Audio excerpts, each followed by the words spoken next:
சிறைப்படுத்திக் கொண்டு போகிறவன் சிறைப்பட்டுப் போவான். பட்டயத்தினாலே கொல்லுகிறவன் பட்டயத்தினாலே கொல்லப்பட வேண்டும். பரிசுத்தவான்களுடைய பொறுமையும் விசுவாசமும் இதிலே விளங்கும்.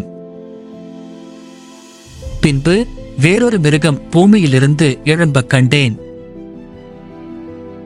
அது ஒரு ஆட்டுக்குட்டிக்கு ஒப்பாக 2 கொம்புகளையுடையதாயிருந்து வலுசர்ப்பத்தைப் போல பேசினது. அன்றியும் அது மனுஷருக்கு முன்பாக வானத்திலிருந்து பூமியின் மேல் அக்கினியை இறங்க பண்ணத்தக்கதாக பெரிய அற்புதங்களை நடப்பித்து மிருகத்தின் முன்பாக அந்த அற்புதங்களை செய்யும்படி தனக்கு கொடுக்கப்பட்ட சத்துவத்தினாலே பூமியின் குடிகளை மோசம் போக்கி பட்டயத்தினாலே காயப்பட்டு பிழைத்த மிருகத்திற்கு ஒரு சொரூபம் பண்ண வேண்டும் என்று பூமியின் குடிகளுக்கு சொல்லிற்று.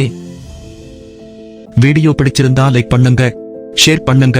அடுத்த வீடியோக்களுக்கு சப்ஸ்கிரைப் பண்ண மறக்காதீங்க. தேவன் உங்களை ஆசீர்வதிப்பாராக.